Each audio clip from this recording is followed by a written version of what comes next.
Muy buenos días, queridos amigos del podcast La Fiscalidad de las Cosas.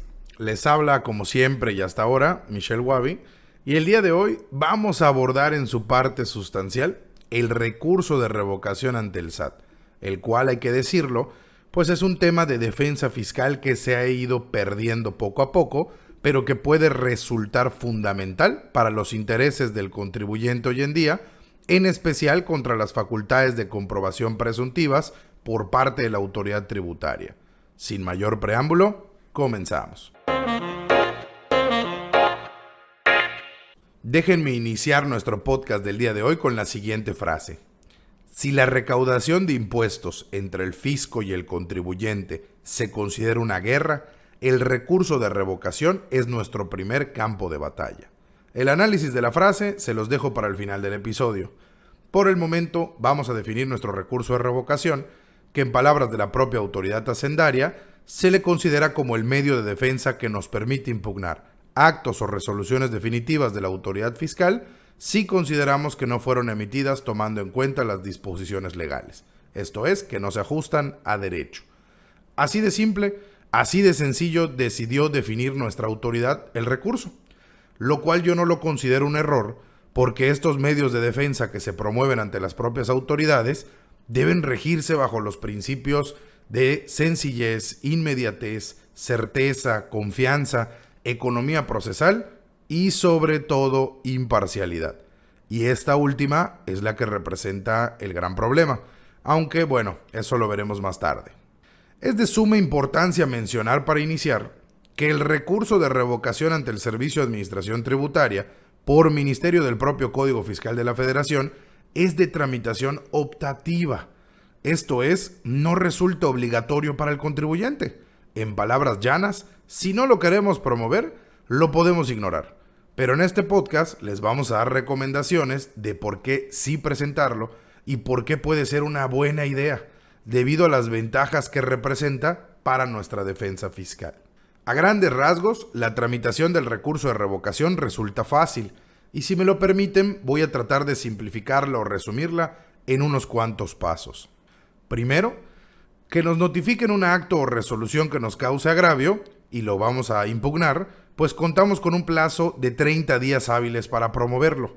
Esto quiere decir que vamos a contar todos los días de lunes a viernes, sin contar los sábados, sin contar los domingos, sin contar los días inhábiles oficiales y los días en que tenga vacaciones la propia autoridad, que estos siempre están declarados desde semanas o incluso meses antes.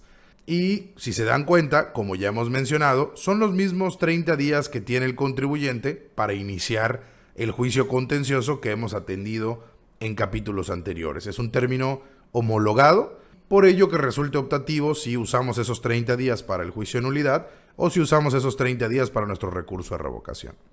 El segundo paso consiste en la elaboración del escrito inicial del recurso, el cual debe contener como mínimo los datos de localización del contribuyente, tales como su RFC, su domicilio fiscal, un correo electrónico, entre otros.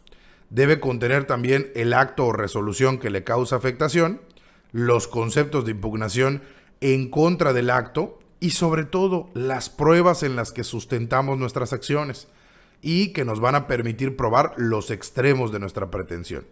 Y aquí voy a abrir un mini paréntesis para decir que si se ven en la necesidad de elaborar un recurso de revocación, pues lo hagan y cuenten con la asesoría fiscal y legal correspondiente, pues puede ser un error o incluso una pérdida de tiempo no tener una defensa adecuada para la presentación de este recurso. Cierro paréntesis. Ahora bien, ¿cómo le vamos a hacer llegar nuestro escrito de recurso a la autoridad? Pues bueno, la regla general y que se va a cumplir en la enorme mayoría de los casos es a través del buzón tributario, porque así lo dispone el artículo 121 del Código Fiscal.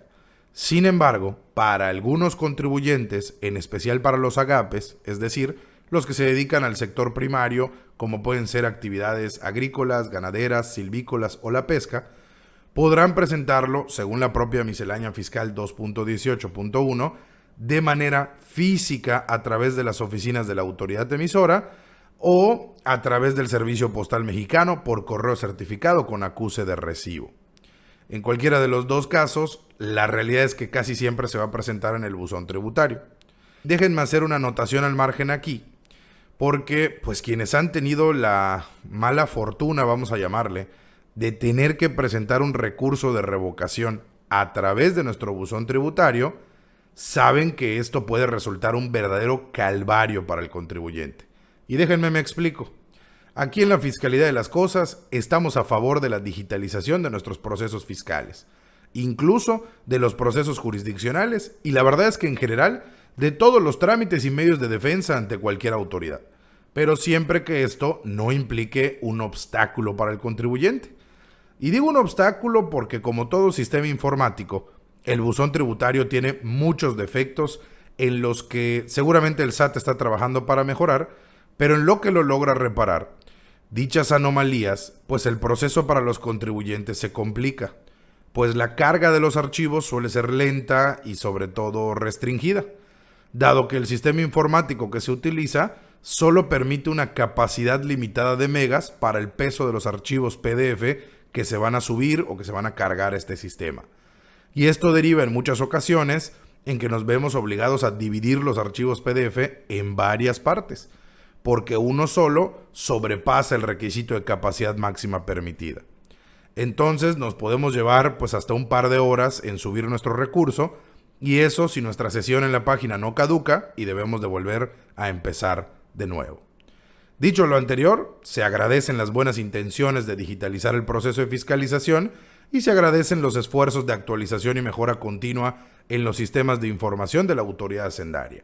Por el momento, por lo pronto, pues siguen siendo un obstáculo que hay que sortear y que hay que tener en cuenta de no presentarlo muy cerca de su vencimiento, porque nos puede llevar a veces más de un día por si la página está fallando, si el buzón no está cargando los archivos o si hay que hacerle adecuaciones por estas limitantes en las capacidades.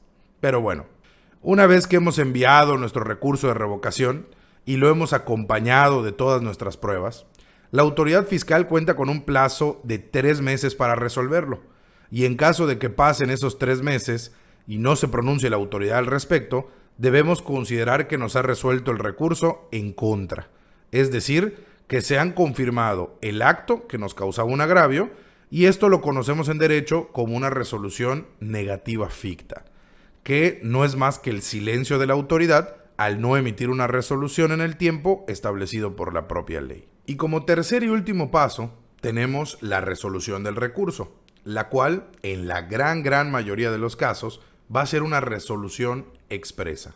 Es decir, que nos van a emitir una resolución dentro de los 3 meses que tiene la autoridad fiscal para respondernos, resolvernos de manera fundada en derecho, donde va a determinar esta resolución si tiene razón o no el contribuyente, y esto lo puede hacer de 3 formas. Primero, puede validar el acto en todos sus términos, esto es, no le da la razón al contribuyente. Segundo, puede revocar el acto para que éste deje de surtir sus efectos de manera definitiva e inmediata. Esto quiere decir que le dio la razón al contribuyente. Y tercero, puede revocar el acto, pero para ciertos efectos, lo que en esencia significa que le da la razón al contribuyente, pero de una manera parcial, ya que si bien es cierto que va a revocar el acto, también lo es que lo va a volver a emitir, pero subsanando algún vicio de forma que haya tenido durante su emisión. Y así, a grandes rasgos, se tramita nuestro recurso de revocación. ¿Lo ven? Realmente no es tan difícil. Entonces, ¿cuál es el problema y por qué ya no se utiliza tanto? Bueno, pues la respuesta es igual de sencilla. La autoridad que nos resuelve es el propio SAT. Y como se podrán imaginar, no es una autoridad imparcial. Lo voy a repetir, lo voy a decir en mayúsculas, no es una autoridad imparcial. Y decimos esto porque en la gran mayoría de los casos no revoca el acto y decide que este es válido y que no contiene errores, a pesar de los agravios y de los conceptos de impugnación redactados por los contribuyentes. Cuando esto pasa, en el argot jurídico, decimos que la autoridad fue juez y fue parte, durante el mismo proceso, en este caso, nuestro recurso de revocación y el acto de fiscalización. Y por eso mucha gente, al ser un recurso optativo, pues prefiere no presentarlo e irse directamente al juicio contencioso. Pero aquí les van las ventajas de por qué sí presentarlo. La primera ventaja radica en lo dispuesto por el principio de litis abierta de la Ley Federal del Procedimiento Contencioso, que ya hemos analizado en este podcast, que nos dice que el juicio contencioso podemos formular nuevos conceptos de impugnación, pero no presentar nuevas pruebas. Pero como aún no estamos en el juicio de nulidad y por el contrario, estamos en una instancia administrativa ante la propia autoridad fiscalizadora, sí podemos presentar nuevas pruebas en el recurso de revocación y esto nos permite subsanar algunas deficiencias u omisiones que hayamos tenido durante nuestro proceso de facultades de comprobación. Como sabemos, en materia fiscal los impuestos son autodeterminados.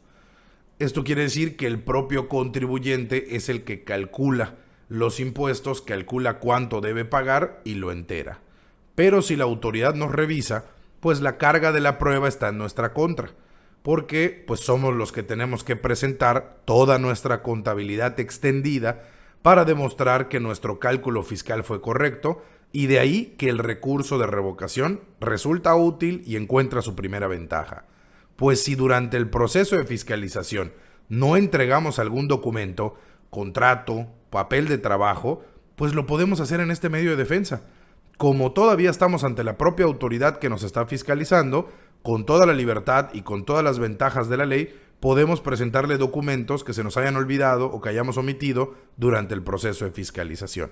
Y esta aportación adicional de pruebas nos va a ser realmente muy útil, aunque nos resuelvan el recurso en contra, posteriormente en el juicio contencioso, créanme. La segunda ventaja tiene su razón de ser en la no garantía del interés fiscal. Como es conocido por muchos, cuando tenemos alguna deuda fiscal y decidimos tramitar el juicio contencioso, debemos garantizarle a la autoridad nuestra deuda. Y esto se puede hacer a través del pago, a través de entrega de pólizas, fianzas o embargo de bienes en favor de la autoridad, entre otras formas. Pero esta regla no aplica durante la tramitación del recurso de revocación. Entonces el contribuyente no está obligado a entregar ningún tipo de garantía y por el contrario tiene tiempo para tramitar o buscar su garantía, tiene tiempo para prepararse durante los 3 meses que dura el recurso de revocación. Entonces el recurso de revocación es una instancia en la que realmente el contribuyente no va a tener un detrimento patrimonial y básicamente no va a tener nada que perder y por lo tanto puede ganar tiempo para prepararse para el juicio, aportar pruebas o en este caso preparar su garantía del interés fiscal. Y por último, y creo yo la mayor ventaja, la destaco aquí, la vamos a encontrar al combatir el fondo del asunto. Y digo esto porque el recurso de revocación se somete el acto de la autoridad al tamiz legal. Esto es, vamos a plantear el por qué consideramos que el acto no se ajusta a lo que dice la norma jurídica. Y aquí sí, la autoridad no llega a compartir nuestro criterio de alguna manera, pues le vamos a revertir la carga. Si bien, déjenme aclararlo, no es la carga probatoria, sí le vamos a revertir la carga argumentativa, pues estamos poniendo en aprietos a la autoridad para que funde y motive por qué considera que su acto sí cumple con todos los requisitos legales. Y aunque no nos quiera dar la razón en el recurso, sus malas interpretaciones o intentos de justificación serán ventilados y puestos en duda posteriormente en el juicio de nulidad. Y esto nos da mayores posibilidades de ganar la siguiente instancia, pues como parte de nuestros agravios en el juicio, además de los que ya hemos redactado en contra del acto de origen que nos causa una afectación, también podemos y vamos a redactar conceptos de impugnación en contra de esta resolución cuyas respuestas, cuyos fundamentos y cuyos motivos no nos satisfacen. Ahora sí, para cerrar este capítulo, pues me remito a nuestra frase inicial y espero que haya quedado explicada a lo largo de este episodio. Pues recuerden, si la recaudación de impuestos entre el fisco y el contribuyente se considera una guerra, el recurso de revocación es nuestro primer campo de batalla. Con esto los dejo. Hasta la próxima.